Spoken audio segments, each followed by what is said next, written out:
Good morning to all of you. Dear student, today we are going to start chapter number 2 as per our revision for half yearly exam, the earth and the changes on it. First of all, the earth and the changes on it. अर्थ और उसके ऊपर होने वाले बदलाव. Then what are the factors responsible for the changes over Earth's surface? It is only because of two process, the external process and the internal process. External मतलब जो बाहर बदलाव लाते हैं, एंड इंटरनल प्रोसेस जो अंदर में होने वाले हलचल के कारण अर्थ के सरफेस पे चेंजेस होते हैं. कैसे? तो जो कुछ इंपॉर्टेंट टर्म्स है पहले हम वो देख लेते हैं. First one is weathering. It is the process in which rock breaks into smaller particles. It means weathering में क्या होता है, ये वो प्रोसेस है जिसमें बड़ा बड़ा रॉक पार्टिकल जो है वो छोटे छोटे स्मॉलर पार्टिकल्स में टूट जाता है. कैसे टूट जाता है? तो या तो वो रिवर के फ्लो के कारण या फिर ग्लेशियर के कारण. ग्लेशियर मेल्ट होने के कारण भी बहुत बड़ा बड़ा आइस शीट्स या बहुत बड़ा बड़ा रॉक पार्टिकल जो है वो टूट के नीचे आता है. एंड जब वो नीचे आने लगता है तो उस क्रम में वो और स्मॉलर पार्टिकल में टूटने लगता है. इसी तरह का प्रोसेस रिवर में भी होता है. Next one is gradation. Gradation means levelling of land. Levelling of land कैसे? तो ये दो तरह से, aggradation and degradation. Aggradation deposition के कारण, डिग्रेडेशन इरोजन के कारण. जैसे कह सकते हैं कि अगर ये एरिया यहाँ पे इस तरह से कटा हुआ है, विंड अपने साथ top most layer of the soil को उड़ाकर या फिर डेजर्ट वाले एरिया को, बालू के कण को, छोटे छोटे कण को विंड अपने साथ उड़ाकर लाती है और इस पोर्शन में जमा कर देती है, तो ये लैंड लेवल्ड हो गया. डिग्रेडेशन, ये लैंड इस तरह से है, बार बार इसके ऊपर विंड फोर्स होने से या फिर वाटर के फोर्स होने से ये धीरे धीरे कटता चला जाता है. कटते कटते कटते कटते ये लेवल हो जाता है. It is called levelling of land. And the next one is erosion and deposition. Erosion को डेन्यूडेशन भी कहते हैं. इट मीन्स मिट्टी का कटाव होना. That is referred to gradual wearing and carrying away of those loose particles of disintegrated rocks which lie exposed on the earth's surface by weathering and agent of gradation. Agent of gradation is running water, wind, moving ice and sea waves. ये सारे gradation के agents हैं जो कि land को levelling करने में help करते हैं. अब यहाँ पे क्या कह रहा है कि जो डिसइंटीग्रेटेड रॉक है, रॉक का जो छोटा छोटा पार्टिकल्स होता है, किसके कारण से? ओनली बिकॉज ऑफ ग्रेडेशन और only because of withering process. Withering process में जो रॉक छोटे छोटे पार्टिकल में टूट जाता है उसको विंड के द्वारा या रिवर या फिर मूविंग आइस या सी वेव्स के द्वारा उसको कैरी करना आसान होता है और उसको एक जगह से जब उठाकर दूसरे जगह ले जाया जाता है तो वो इरोजन कहलाता है. और जब दूसरे जगह पर डिपॉजिट करते हैं then it is called deposition. Is it clear? Next one is gradation का सारा वो एजेंट्स है. रनिंग वाटर है, then wind, running water, glacier, wind and the last one is sea waves. Okay, ये चारों हेल्प करते हैं ग्रेडेशन में, लेवलिंग ऑफ लैंड में, या फिर कह सकते हैं इरोजन एंड डिपोजिशनल वर्क में. नेक्स्ट चीज़ हम देखेंगे फॉर्मेशन ऑफ सॉइल. उससे पहले what do you mean by soil? Soil क्या है?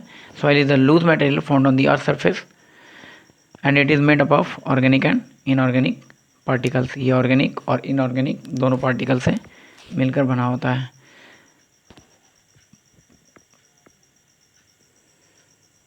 इसी सॉइल में जो लार्ज पार्टिकल्स होते हैं वो ग्रेवल कहलाते हैं and the smaller one is called sand. छोटे छोटे कण जो होते हैं वो बालू के कण कहलाते हैं. It is called sand. And जो बड़े बड़े पेबल्स होते हैं, छोटे छोटे कंकड़ पत्थर होते हैं, it is called gravel. Next is sand, silt and clay.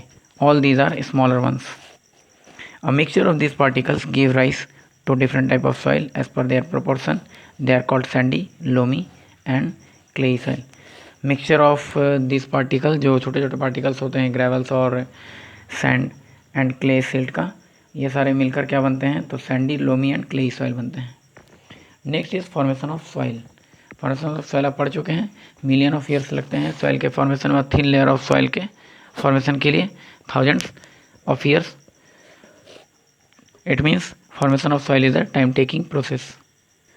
Next is transported soil. Obvious बात है, जिनको ट्रांसपोर्ट करके लाया जाता हो वो ट्रांसपोर्टेड सॉइल कहलाएंगे। Next is residual soil. When the soil is formed by the weathering of a parent rock and remain present on the same site. कहते हैं विदरिंग के कारण कुछ रॉक पार्टिकल जो होते हैं, छोटे छोटे स्मॉलर पार्टिकल टूट जाते हैं, बाकी उसी जगह पर रिमेन्स उसी जगह पे रह जाते हैं, वो नहीं टूट के अलग होते हैं। Then this such types of soil is known as residual soils. Residual जो रिसाइड हो जाता है, बच जाता है उस जगह पे। नेक्स्ट इज सॉलिड रॉक, सबसे lower level.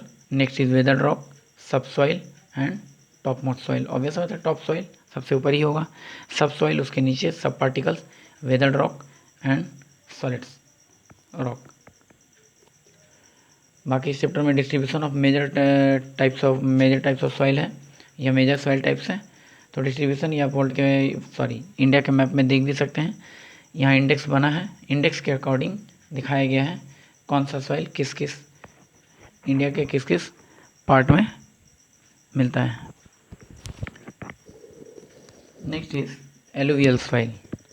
Alluvial soil, it is too much fertile soil. This type of soil is very fertile. Very fertile it means सबसे ज़्यादा फर्टाइल सॉइल एलुवियल सॉइल होता है। Black soil, it is famous for growing of cotton, so that's why it is also known as cotton soil. Next is red soil. As the name suggest the soil is red in colour. जैसे red soil है तो नाम से ये जाना जाता है red होता है। अब रेड क्यों होता है, तो due to the presence of iron. Red soil is confined to peninsular India. ये इंडिया के पेनिनसुलर पार्ट में होता है। ऑब्वियस आता है पेनिनसुलर पार्ट कौन सा, the part which is surrounded by its three sides of the water bodies. Water bodies से तीन साइड से जो पार्ट घिरा होता है वो पेनिनसुला कहलाता है। इट मीन्स इंडिया का southern part and also on some patches of north eastern part of India. India के नॉर्थ ईस्टर्न पार्ट में भी रेड सॉइल पाया जाता है।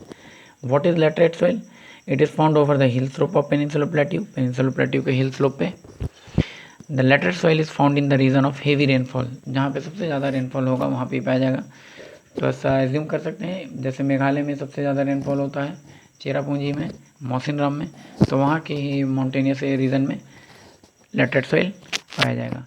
Next is desert and mountain soil. तो जैसा नाम से पता चल रहा है, डेजर्ट सॉइल डेजर्ट में एंड माउंटेनियस सॉइल माउंटेन में। बाकी क्वेश्चन आंसर सारा करवाया जा चुका है, एक बार फिर से सिर्फ क्वेश्चन को देख लेते हैं। Specify two differences between internal and external forces. Internal and external force के बीच में दो डिफरेंस लिखना है। It means first one is define, पहला डिफाइन कर देंगे एंड दूसरा उसका एग्जाम्पल, कौन सा फोर्सेज इंटरनल होगा एंड कौन सा external. Name the various agents of gradation. Agents of gradation बताना है, पढ़ चुके हैं, river, wind, glacier and sea waves. Next is distinguish between transported soil and residual soil.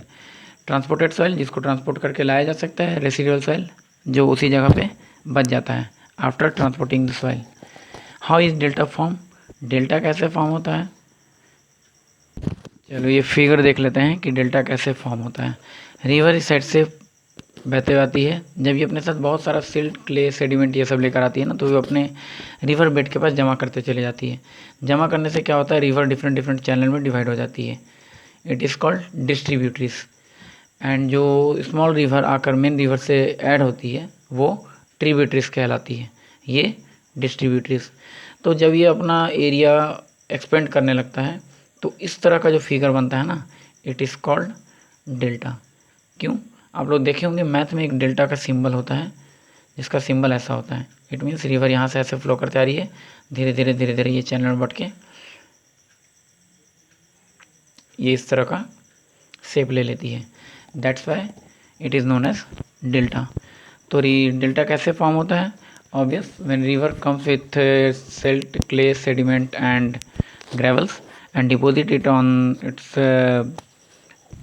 river bed area and then divide into several channels. When it join to mouth of a river or ocean or sea, then it form delta. Next is, why is humus formed more rapidly in humid areas? Humus is rapidly formed in humid areas. Why?